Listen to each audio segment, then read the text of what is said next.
Welcome to On Democracy with FP Wellman. I am Fred Wellman. You're in the right place. I know that every week I say we've got a great show, but I got to tell you, I keep producing great shows, so I know what to tell you. Matt agrees. Matt knows. And we have an incredible show, just an incredible show today. We're going to be joined by Congressman Eric Swalwell from California 14. Eric Swalwell's going to be here. We're going to talk about some of the hot stuff. You just saw him torching the Republicans this week at the Judiciary Committee.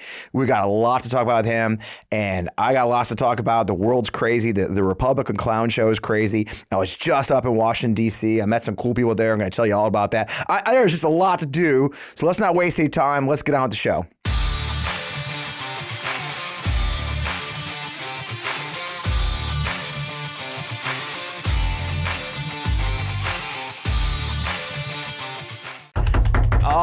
Welcome to On Democracy with FP Wellman. You're in the right place. I am Fred Wellman. I keep saying that because it's in the script. Hey, I am so excited to be here with you today. I'm so excited to have our great guest, Congressman Swalwell, here shortly. A lot to talk about. But, I wanted to talk about first, as I do, I usually start off some kind of poll or stat or insanity. Here's the poll and the stat this week. The United States Marine Corps is without a serving Senate-confirmed commandant for the first time in 164 years. I want you to wrap your head around that number. We're talking 1855. Since this guy, the guy pictured up here, Archibald Henderson. If you know the Marine Corps, Henderson Hall is where the headquarters in the Marine Corps is in Washington, D.C. That guy, the very first commandant who served for like 30 years, died in office in like 1855 or 1859. And that was the first time the Marine Corps had a commandant, the first time he had without. But they've managed to always have a commandant ever since 1859 until Tommy freaking Tuberville from Alabama, right? He is now sitting on 265 holds of general officer promotions because he's made the call that he's going to sit on all of them. Now, we talked about it last week, my friend Ben Hodges. We talked about it a lot, but things are sort of heating up now and coming to a head. But I also want to take a little different angle. Now, just to recap where we are, if you haven't heard about it before, as you know, a senator has the privilege to place a hold on a nominee for office that doesn't allow the Senate to conduct what they call a basically unanimous consent, right? Which is where everybody says, yeah, I dig the dude, vote. In otherwise, they have to go to regular order, which means there's arguments, there's a time allotment for everyone to make speeches, and then you vote on that person. So the difference is somebody said if they did all 265 of these nominees using regular order, it would take like 8 months straight, doing nothing else but promoting all these generals. And what that means is that it's just almost impossible. So Tuberville's really upended the system, right? And has caused a lot of turmoil. And now they're all trying to blow it off, say, oh, well, there's an acting commandant, blah, blah, blah. But you have to understand the military command structure. It's a very big deal. But more importantly, you have to understand the military people, right? Our families are tired of being political tools. I've heard this from service members. They just feel like the Republican Party today is just using them as a political tool, a punching bag. They don't actually exist as humans. Their needs don't matter. In this case, you've got over 265 officers. Probably every single one of them, almost all of them has a family. At the age they're at, they're probably kids in high school or middle school or older who can't move, who can't go to their new school, can't move in their new house. They're just in limbo. This is a lot of lives because the ego of one man who insists stupidly that the Hyde Amendment law is being violated by the Pentagon, providing travel reimbursement to service members who have to seek care for having children, or abortion outside of the state with which they're based. Legal health care that's not available within the place where they are stationed because the military stationed there, and they can't get it because that state's religious zealot legislature has outlawed a normal part of medical procedures. And that's all it is. And so it doesn't violate the Hyde Amendment. The Hyde Amendment says the military can't perform abortions or can't pay for an abortion. They're not actually paying for the service member to get an abortion. They're simply paying for their time, getting back and forth, then get back to service, get back to duty. That's it. But here's the thing I want to talk about a little bit too. Where's Mitch McConnell? I mean, let's think about something. the one thing you constantly hear is old doddering Joe, right? Joe Biden, he's so old. Old Joe can't do his job. Joe forgets things. Joe doesn't have energy. He falls down a lot. All we ever hear about is Biden's age. Where the hell is Mitch McConnell? I mean, come on, you guys, you got to admit, you always knew in the past, Mitch McConnell ran his caucus with an iron fist, right? He kept them in line. He led them where they were solid block. This guy, Tuberville, is a junior senator. The guy's only been a senator for a couple of years. He's a junior senator. He's a backbencher in the Senate. He's nobody in the Senate. He doesn't hold any chairmanships. He doesn't hold any important positions. He is a generic senator. And one senator is holding up national security. And they've all expressed their, we have dismay, or we have displeasure, grumble, like this senator bullshit they always do. But yet McConnell can't grab that choke chain and rein his dog in. And what does that say about McConnell's rule? What does that say about Mitch McConnell's strength? He had an accident a while ago, disappeared for a bit, came back. We talk about Joe Biden's strength for his job. Man, you got to question where the hell is Mitch McConnell's strength for his job? If he can't rein in this idiot who knows nothing about the law and knows nothing about procedure, and then has the absolute audacity to go on TV and say no one's more military than he is because his daddy served. Okay, folks, your daddy serving doesn't make you military, especially if your daddy served before you're even born, okay? It's ridiculous. But again, the Republican Party has become a complete clown show. And that's what's so great about having our guest today, who I can't wait to join us in a second. If you saw what's happening last week on the House side with the big witness, right? Comer. Oh my God, Comer's going on TV talking about how they finally have their witness. And oh man, all those MSNBC people are going to be really embarrassed because they got a really good witness. And then the guy gets indicted by the Department of Justice, but not recently. No, it's a sealed indictment. This guy was indicted in October 2021 before the Republicans held the majority, before there was a Comer investigation, before any of that occurred. This guy was indicted for weapons trafficking to Iran, for being an unregistered foreign agent for China, being essentially a spy. The Republican leadership has been working with a Chinese spy to attack the president of the United States. In any other world, then we had a guy, Joe McCarthy, was investigating communist, and we've literally got these idiots working with a guy being paid by the Chinese to attack the president of the United States. And this is the America First Party. It's a fucking clown show. Oh man, I used an F-bomb. I wasn't supposed to, Matt. And we don't edit this show. You're stuck with that F-bomb. So look, it's a complete clown show. And I don't know how these guys are doing it. These guys and ladies are doing it. I don't know how they go to work every day up on that hill and deal with the clownery on the other side, the stupidity of it. Marjorie Taylor Greene submitted a notice that she submitted an amendment today to pull us out of NATO. And her reasoning was, this is the chef's kiss. The reasoning was because Germany, for example, is not paying enough money into NATO. She literally doesn't understand how NATO funding works. The percentage of GDP that a NATO member owns is not paid to NATO. It's a measure by which they are pulling their weight within the alliance. 4%. Okay? But she literally thinks these countries write checks to NATO and that somehow America is writing all the checks because she's dumb. She's dumb. It's a clown. But really the clown show is what we've talked about before. The clown show is none of her peers are standing up to her. None of the leadership's doing it. McConnell, McCarthy, none of them have any strength and any power over their own party. It's truly the leopard eating face situation, right? I rode the leopards all I could. I had no idea he'd eat my face. And the leopards are eating the face of their own party. Jim Jordan is the ultimate clown. We're definitely going to talk about that guy here in a second with our friend Eric Swalwell, Congressman Swalwell. But that's what we're dealing with, folks. Now we're hearing, there's rumors as we go in to record that Tuberville is saying, well, you know what, if they would put that rule on the floor and vote against it, it passes, then I'll be willing to lift my hold. But I love what President Biden said in a press conference. They said, hey, will you talk to Tuberville? He said, I'll talk to him, but I don't think it'll do any good. This is up to Mitch McConnell.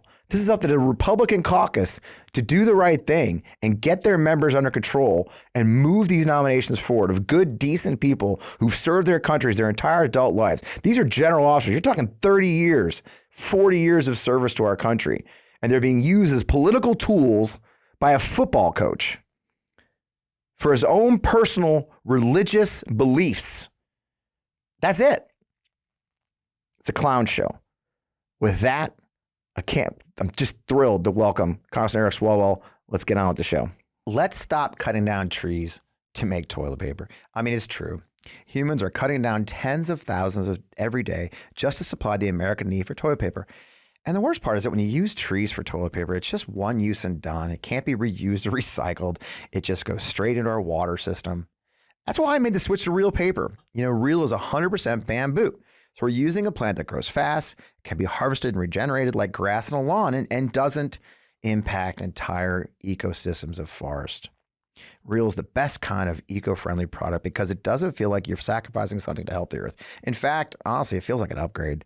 I'm really busy these days, so it's great to have it shipped free to my door in a plastic-free packaging. And I can schedule it on a subscription so that it comes exactly when I need it. And y'all, I'm super forgetful, as anyone who knows me knows, so I don't have to worry about picking it up at the store where I always forget. I'm a bit of an environmentalist myself too, so I love that Real is now a partner with One Tree Planted. And with every box of Real that you buy, they're funding reforestation efforts across the country. So unlike other toilet paper products that cuts down trees, Real is actually helping to plant trees. Now, Real paper is available in easy, hassle-free subscriptions or for one-time purposes on their website. All orders are conveniently delivered to your door with free shipping and 100% recyclable, plastic-free packaging. Now, if you head to realpaper.com/Fred, sign up for a subscription using my code FRED at the checkout, you'll automatically get 30% off your first order and free shipping.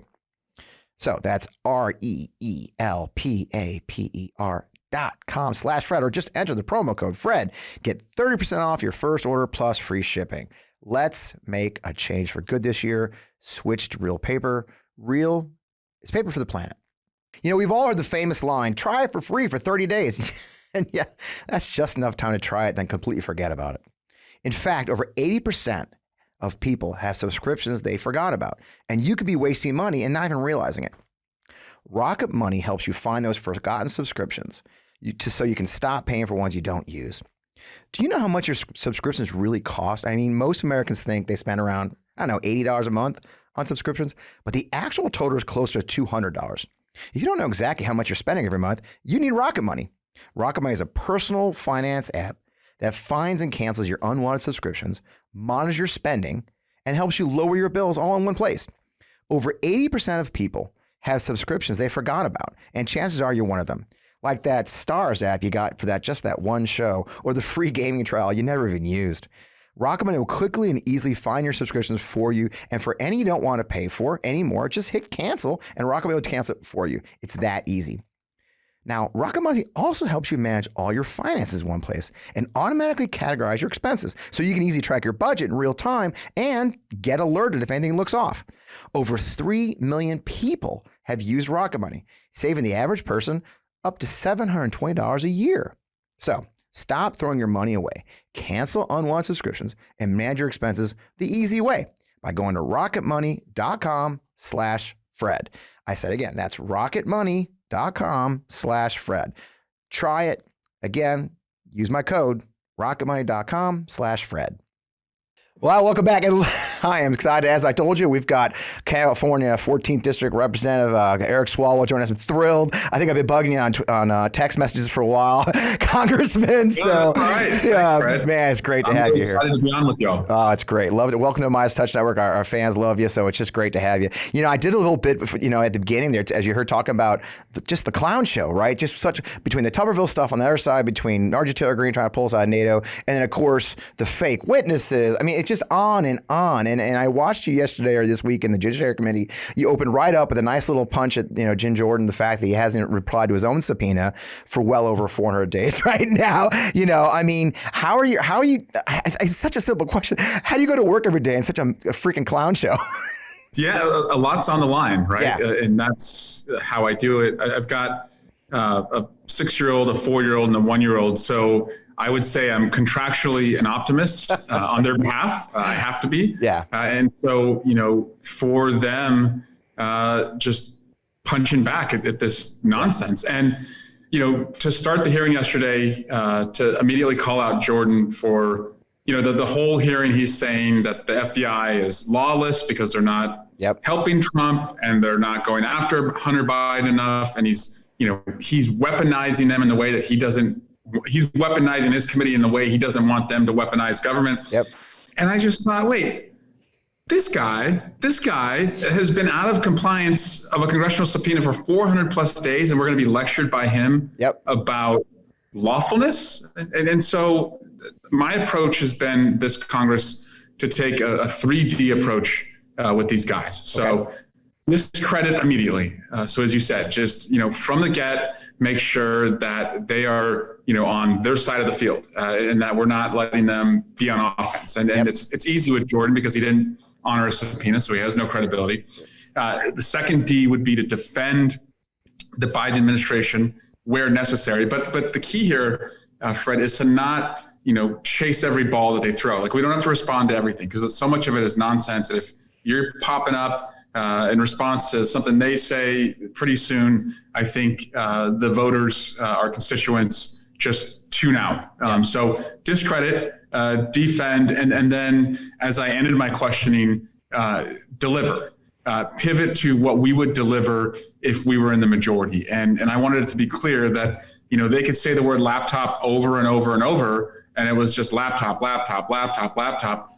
But we should be talking about the mass shootings that have occurred, 300 plus so far in July. We've got the FBI director before us. We should put, God forbid, maybe lives over laptops. And so I think that's a good formula for us. And that's exactly, so the 3Ds is the key, and I really appreciate it. And I've been very blessed. I've seen Leader Jeffrey speak. I mean, I've been very impressed by how you guys are just, you're doing a great job, not to blow smoke up your ass, but we're here. I'm very impressed by how, especially, I live in Missouri. There's a young woman here named Crystal Quaid. She's the House Minority Leader for the state of Missouri, the House delegation.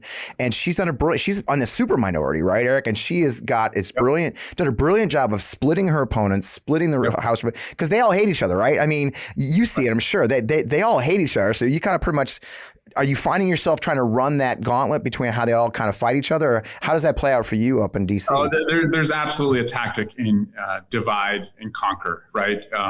You have to, see that as an opportunity because, again, at the end of the day, this is about whether we have community or we have chaos in our country. I mean, that's how I see it. And in every way, they offer chaos. Whether it was paying America's bills by lifting the debt ceiling, it was more Democrats than Republicans who voted to do that. They chose chaos. Crashing the economy, crashing your personal savings, keeping the government open. We're going to have to do that in a couple weeks here, and they have chosen chaos. A number of their members are saying we should just shut it down, as if it's just like, a TV that you just turn off and you could turn back on and there's no consequences in between. That's not how it works. People are going to lose their jobs and national security is going to be on the line. And then on Ukraine, again, this fight for democracy over in Europe right now that could come, to our shores, they're willing to just walk away and just have absolute chaos in the world. And so I do think most Americans right now, they prefer community over chaos. And if we're team community, that works. And dividing chaos, I think, is a tactic that is quite effective. Yeah, and they're handing it to you on a plate. I did like, though, but the professional part of it is you did circle back in your conversation to something I know a lot about as a former Lincoln Project guy, by the way, a little bit about being doxxed, and death threats. I know your family has suffered that. You've got small children. I was really impressed. It's a serious issue. These FBI agents are being attacked. Now, it's being egged on by your political opponents. Do you think that's the way they ignore that? Part of me thinks that's the plan, right? I mean, they like that chaos, right? Yep.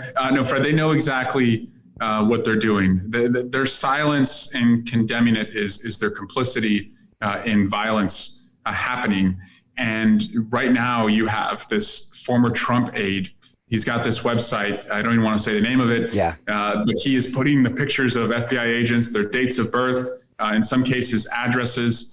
He's saying about the Hunter Biden, one of the line prosecutors, that his mission is going to be to make her pay, whether it's justice or some other way. And that's out of bounds. It's meant to intimidate.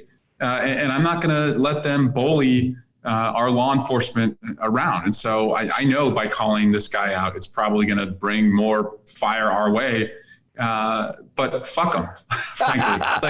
We're not going to be bullied by these folks, and that's the only path they know. They're not winning on ideas. And if you go back to the start of the hearing yesterday with Christopher Wray, what struck me was when Jim Jordan said that the reason the Republicans lost the 2020 election was essentially that the FBI would not let the public learn more about Hunter Biden's laptop. It was just like, what? Like, are you fucking kidding me? That you think that you guys lost a presidential election because the public couldn't see non-consensual nudes of a private citizen? It wasn't because of your ideas. Like, that's what you guys are falling back on now. And by the way, this party of privacy, they care so much about protecting against the surveillance state. But if a laptop, lands in their lap and they can expose it to embarrass, the person who lost it, that's okay. I mean, again, it's just, that's where they have taken us right now. And what I appreciate about MeidasTouch and what you all do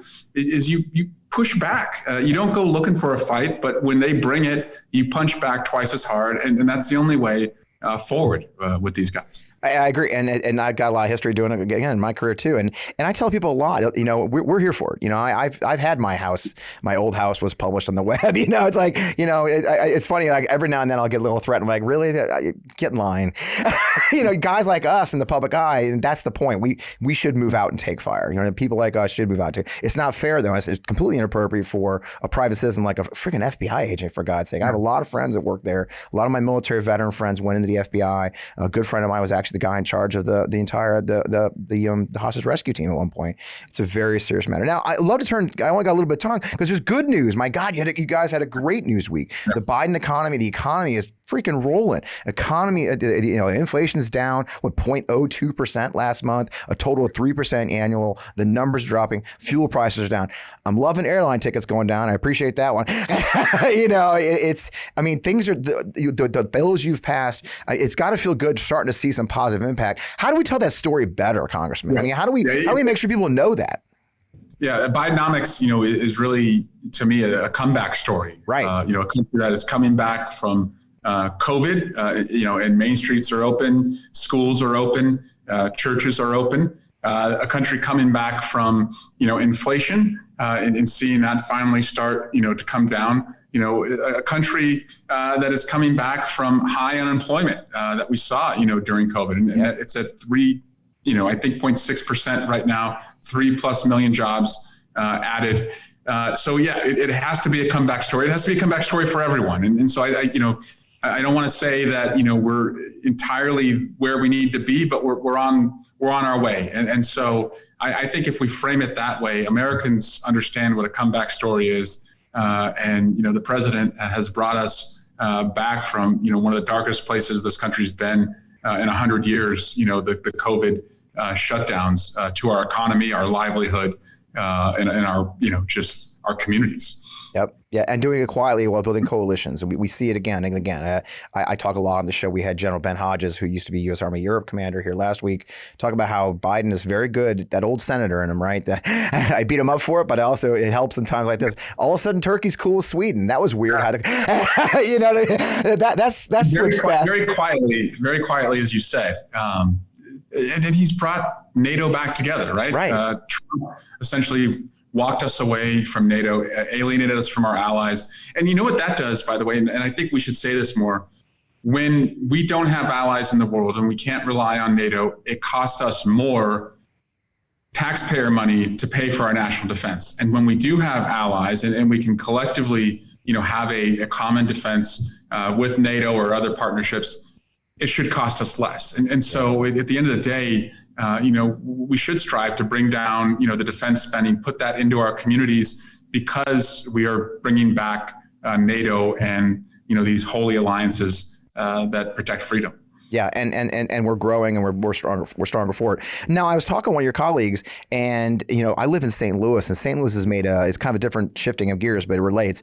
Here in St. Louis, we're trying to build a very welcoming community for our Afghan refugees. I was involved in some of the work with the International Institute here in St. Louis of getting them supplies. I understand you in the East Bay, though, have also a large Afghan population. You personally been very involved in trying to make them feel welcome. I mean, it's very important. We talk about Afghanistan and the fall, but we also, a lot of us who are veterans especially, get frustrated because we're not talking about the result, aftermath, which is our allies being abandoned.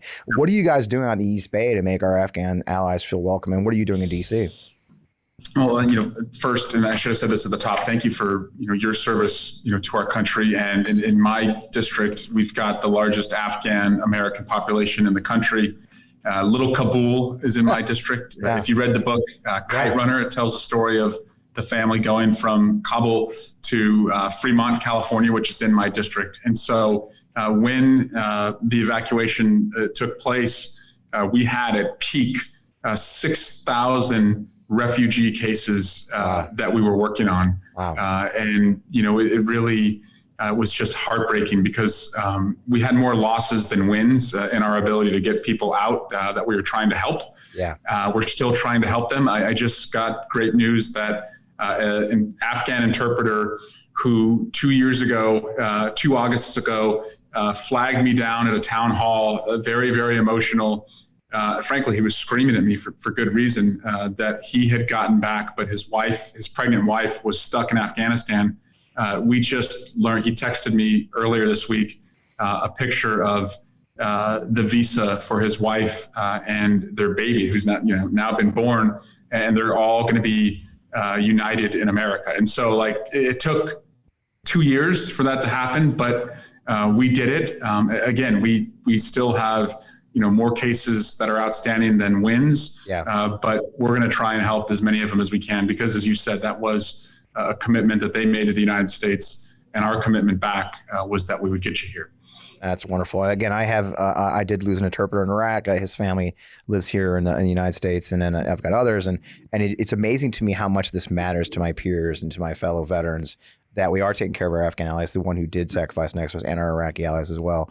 And it kind of got me thinking as you're talking, my viewers are like, what are we talking about? But constituent services, right? I mean, it sounds dumb, but I don't know if you know, I helped my friend Marcus Flowers run for Congress against Marjorie Taylor Greene. Yeah. And Marjorie, of course, doesn't even have district offices. Well, she has district offices, but doesn't list them. If you go to her website, it's a P.O. box, right?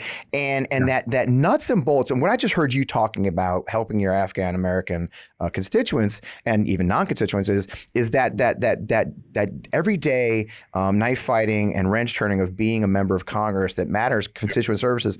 And I don't think enough Americans understand it. I was amazed how often I knocked doors, Eric, and people they had no idea what a congressman is supposed to do beyond distant. I mean, I know you put a lot. What I just heard very clearly is you put a lot of emphasis on that. I mean, how does that matter to you, and how do you execute that effectively in your district? So my job title is representative, right? So the way I look at this is first and foremost, I have to help people in need, whether it's a passport, Social Security benefits, veteran benefits, visa issues. And so we do thousands of those types of cases.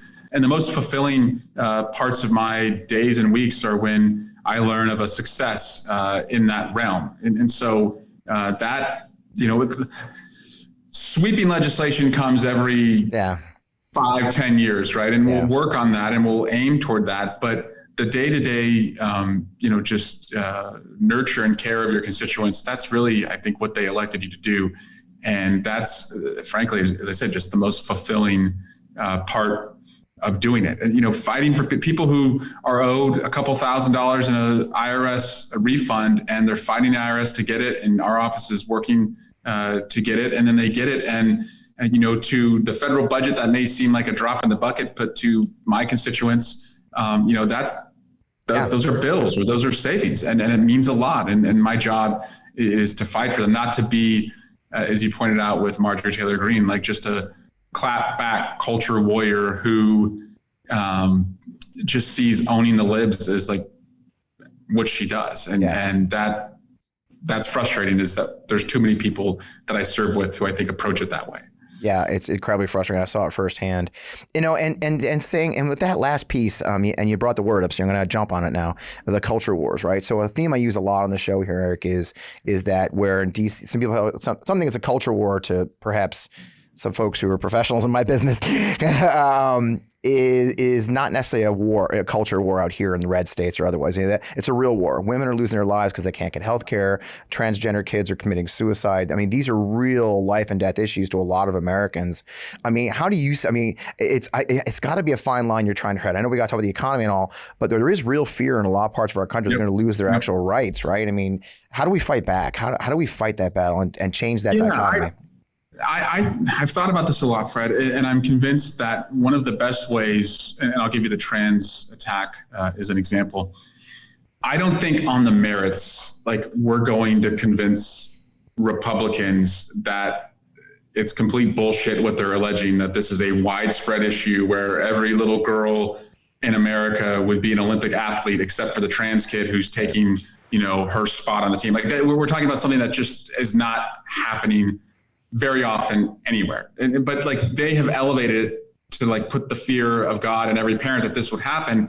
What I think we should do is we should impose a cost on them for their obsession. And so we should make this their obsession, not our obsession. And we should ask them, like, why do you want to go into our little kids' locker rooms and do genital checks? Like that's kind of weird. Like I'm a parent, I don't want you anywhere near my kids. Like that's creepy. Like make them feel weird about it because it's weird. And if you play it to its logical extension, that's what these laws would do. They would be on-demand genital checks. Like that's crazy. And so we should call that out rather than like trying to debate back and forth on the merits.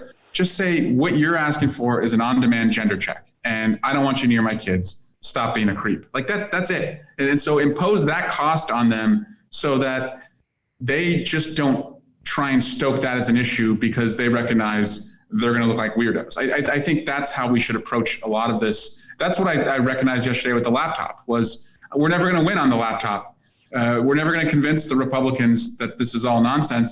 But if we make them look weird for wanting, to look at a private citizen's non-consensual nudes, they're going to stop saying it. And you know what happened? After I said that, I think one or two more times at most for the next 20 Republicans who questioned Ray, did you hear the word laptop? But before you had heard laptop. Right. And once I called them out on it, they stopped because I think they were like feeling like weirdos. And so that's where what you all do and what I think more of us need to do is to just, as I said, play on their side of the field. And don't be afraid. We're on the right side here, and we shouldn't be intimidated or bullied, and we don't have to be so nice. I love that. And I'll tell one more anecdote, and that goes right to that. It's about being on the offensive, right? Look, I'm an old soldier. I don't believe in, defense is great, but defense is no way. One of my frustrations, if you look at Afghanistan, one of my frustrations we've had is that we're constantly playing not to lose instead of to win, right? That's defense. Not losing and winning are totally different things. And I was actually in a meeting a few months ago. You'll love this. A Democratic strategist will remain nameless up in DC.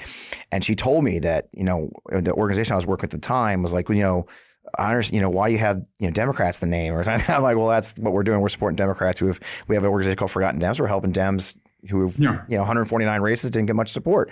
And this person had the audacity to say, I've done some focus groups, Fred, and the Democratic brand's really damaged.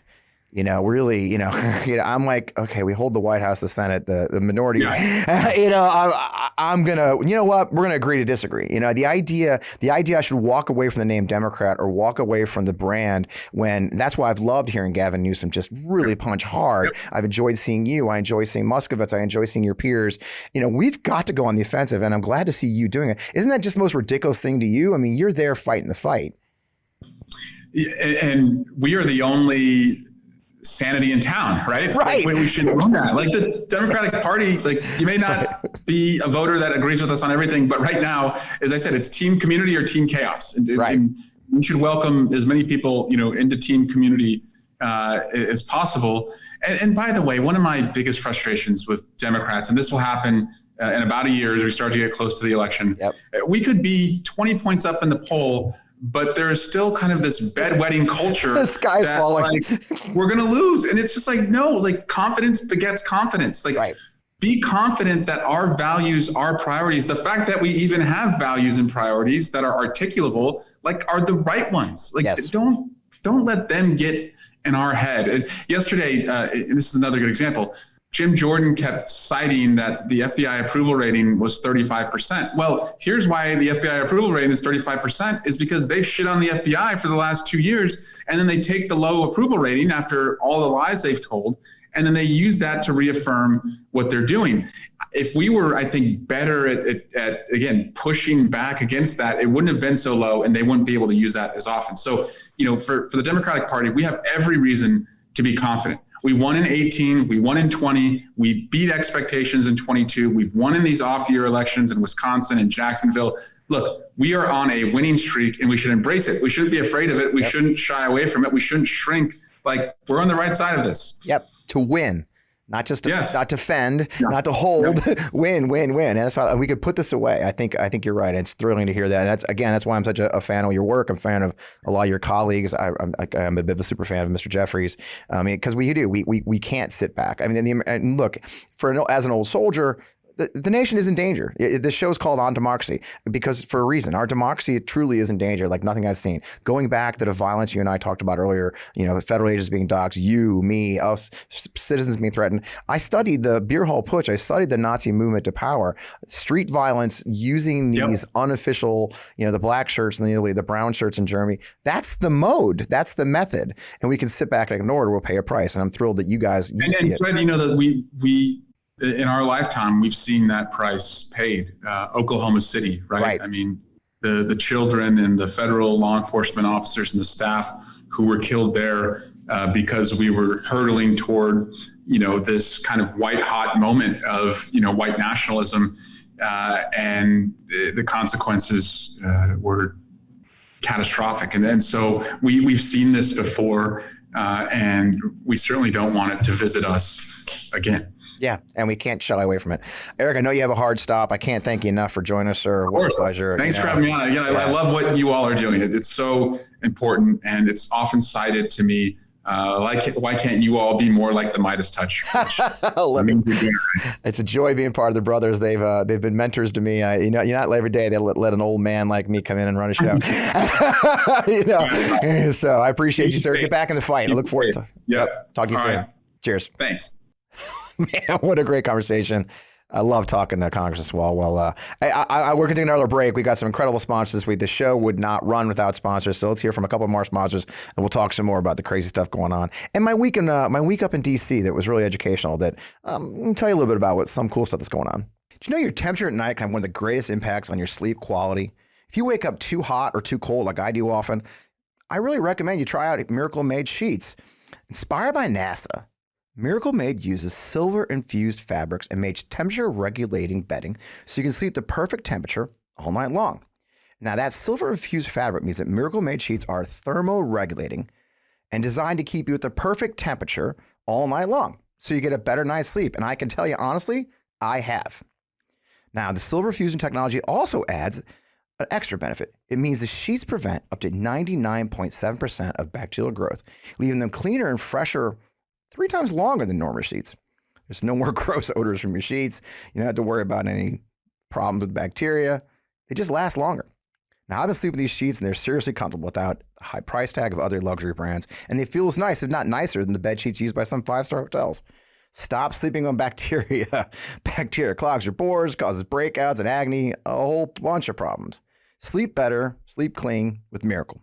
Now, go try miracle.com/Fred. That's go to trymiracle.com/Fred to try Miracle Made sheets today. And whether you're buying them for yourself or as a gift for a loved one, if you order today, you can save over 40%. And if you use that promo code Fred at checkout, you'll get 3 free towels and save an extra 20%. So Miracle Made is so confident in their product, it's backed with a 30-day money-back guarantee. So if you aren't 100% satisfied, you'll get a full refund. Now, upgrade your sleep with Miracle Made. Go to trymiracle.com/Fred and use the code Fred to claim your free 3-piece towel set and save over 40%. Again, that's trymiracle.com/Fred. Treat yourself. I love the products. I've been using them myself and sleeping like a baby. I don't know if you're like me, but the pain of trying to find what to wear is killing me. Most clothes are uncomfortable, never the actual size that I really am, and not to mention how much time is wasted for me trying to find a good outfit. So when you do have a good fit, you can only wear it for a few hours before you have to go to a meeting or a dinner date and you have to change. Everyone wants to dress their best and look good at all times because, frankly, it's a confidence booster. Men are no different. Men's closets are due for a radical reinvention, and Rhone stepped up to the challenge. Rhone's commuter collection is the most comfortable, breathable, and flexible set of products known to man, and here's why. Rhone helps you get ready for any occasion, from work to hang out at a local brewery. Their collection offers the world's most comfortable pants, dress shirts, quarter zips, and polos. You never have to worry about what to wear when you have the Rhone commuter collection. Now, Rhone's comfortable four-way stretch fabric provides breathability, flexibility that leaves you free to enjoy what life throws your way from your commute to work or, walking to the box seats at the Cardinals game. With Gold Fusion anti-odor technology, you'll smelling fresh, clean all day long. On top of that, Rhone is 100% machine washable. Because I don't know about y'all, I live alone. I got to wash my own darn clothes. So you can ditch going to the dry cleaner. I love the Rhone commuter collection for my lifestyle and fashion choice. Now, look, I'm on the move a lot, whether it's jumping from meeting to meeting or heading to meet friends or, catching a flight to go somewhere like I am this week. The Rhone commuter collection has never let me down. Even after I wear it all day, I feel super fresh because of that Gold Fusion anti-odor technology. So the commuter collection can get you through any working day straight into whatever comes next. Now, here's what I want you to do. Head to Rhone.com/Fred. Use promo code FRED to save 20% off your entire order. That's 20% off your entire order when you head to RHONE.com/Fred. And use that code FRED. It's time to find your, when you check out. It's time to find your corner offers comfort, and Rhone offers the best. As you know, I have a big family, and that means there's usually a lot of garbage left over by the end of the week. And frankly, I used to feel really guilty about it, but then I got a Lomi. Now that I have a Lomi, it's changed the way I think about my food waste. Lomi transforms my garbage into gold at the push of a button. Lomi is a countertop electronic composter that turns food scraps into dirt in under 4 hours. Now I love composting. Plus, it's made cooking at home even more fun. There's no food rotting in my garbage smelling up the kitchen. Thanks to Lomi, I only have to take out the trash like once a week, and it's hassle-free, mess-free, no more leaking bags. So here's something cool too. I turn my waste into nutrient-rich dirt that I can feed to my plants, my lawn, and my big garden in my backyard. That means it's not going to landfills and producing methane gas. I get to help the environment, and that makes my life easier. All my food scraps, plant clippings, and even those leftovers I forgot in the back of the fridge go back into my garden. Help me grow more nutritious food right in my backyard. I learned recently that food waste makes up a huge portion of our personal carbon footprint. So by reducing the amount of food I send to the landfill, I'm helping to do my part for the planet while also feeding my garden. So whether you want to start making a positive environmental impact or just grow a beautiful garden like mine, Lomi is perfect for you. So head to Lomi.com/Fred and use the promo code FRED to get $50 off your Lomi.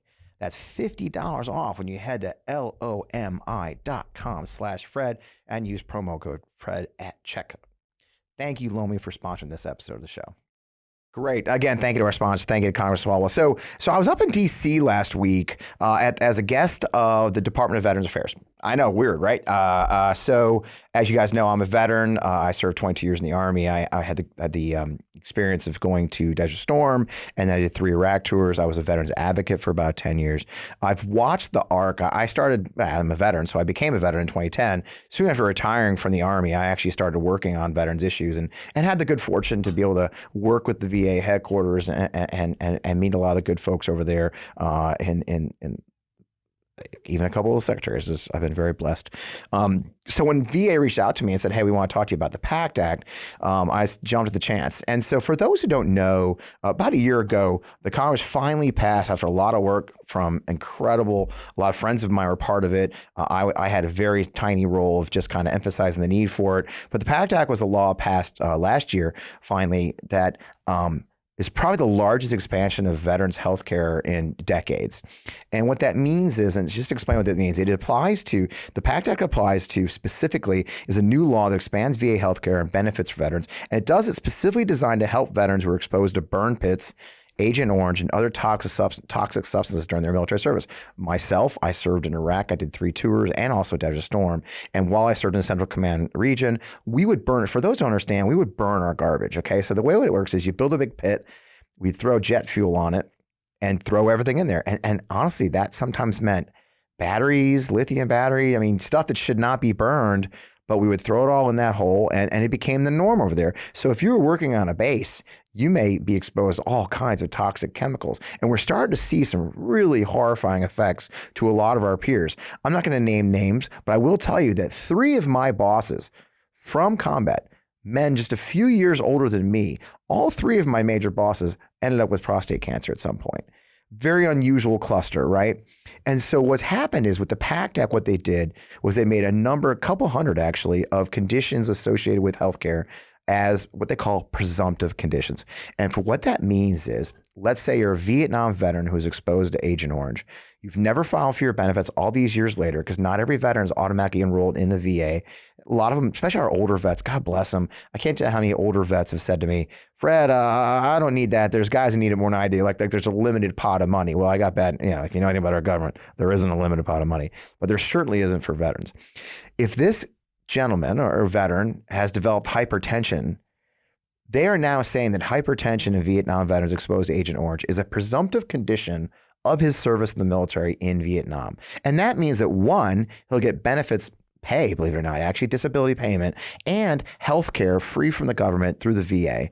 It's a very significant thing. And the best part of this whole story, and the reason I got to meet the Secretary of VA, Mr. McDonough, and others, is because if veterans will file, and what's either an intent to file, which means the form you fill out saying, hey, I'm going to file, or actually drop your paperwork quickly at the VA before August 9th, 2023. So we're just a couple, 3 weeks out.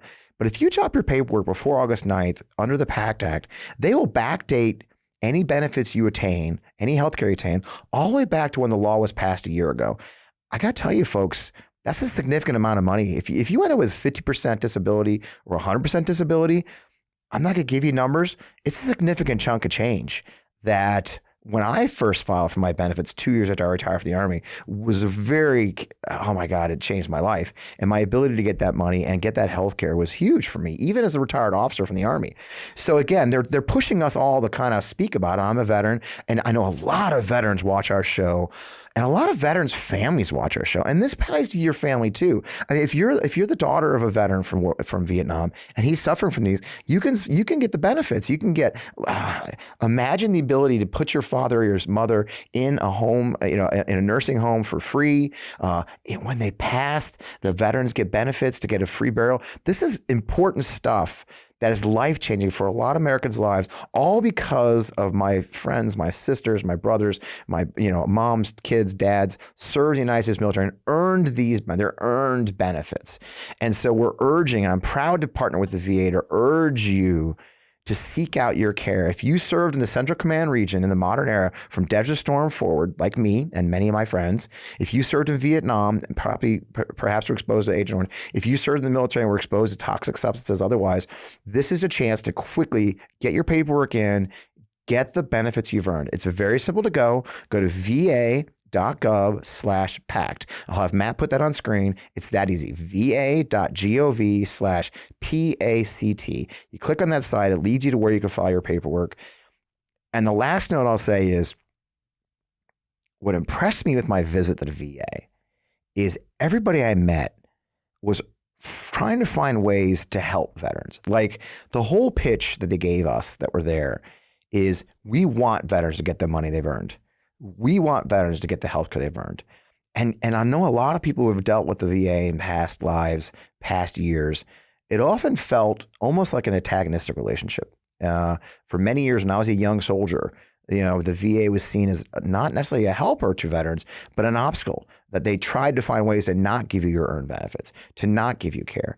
And I got to tell you, I'm very, very, very impressed with Secretary McDonough and his team, and the culture that he's building, that he's pushing, which is, no, our doors are open to veterans. They invited me and a couple of my peers, my friend Charlotte Clymer was there. If you remember Charlotte, she was on the show, to simply tell, Chris Goldsmith was there, who was also on the show.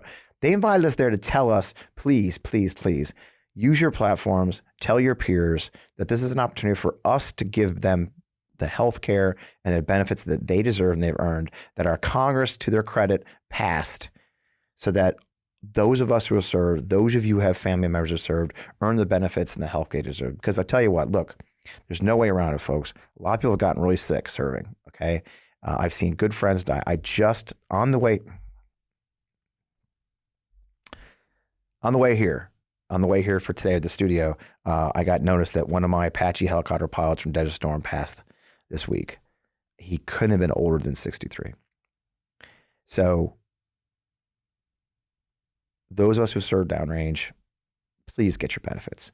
It's not too late. There's not a limited pool. The VA wants you to sign up. I would hope that you will. Again, that's va.gov/PACT. I would really love you to sign up and get your earned benefits. And please tell your friends, tell your neighbors, write me, leave a comment on the show, on MeidasTouch Network, wherever. I do really feel this is very important. That's why I'm proud to take time on the show. I hope you stayed with us and had this discussion with us. In the meantime, man, that was a great show. Talking to Congressman Swalwell, you can see the fight we're up against, right? You can see how important it is. This week, the economic news came out. They're great. There's just no way. I forgot to mention eggs. All you heard was eggs like a few months ago. Oh, $4.85. Eggs are down to like $2.22 again, okay? Oddly, the Republicans aren't talking about that anymore. Gas is down. Airline tickets are down. Real wages have gone up. So there's real progress. We are the only country, we are the best performing economy in the G7. It was funny. The Republicans were smearing us and bashing us. Oh, the Biden economy. Well, guess what?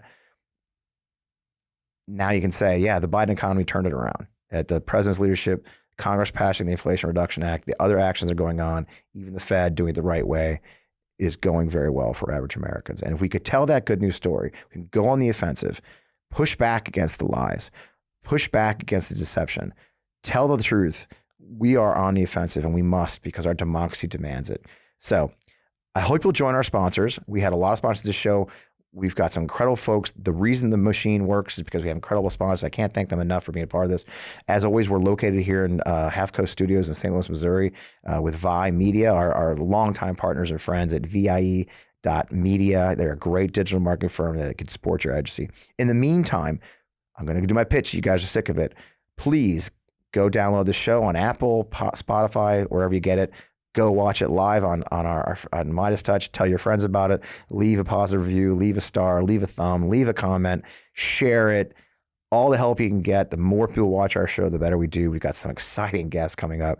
Honestly, I sometimes I kind of just pinch myself that the opportunity I've had to talk to some really cool people who are changing the world, and then get to show up here to talk to us. So a lot more to come. In the meantime, check out the MeidasTouch creators.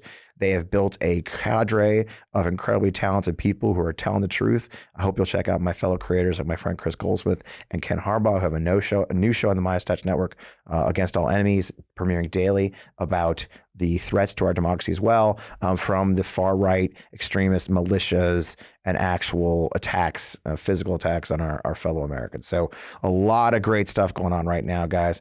Again, I am Fred Wellman. I'm still on Twitter at FPWellman. I'm on Threads and Instagram at FPWellmanOfficial. We love that place. The show is On Democracy Pod on Twitter still. I guess we should set up Threads for that, Matt. I guess I should do that since Threads is banging. That means we're going to need an official Instagram. More stuff to manage, Matt.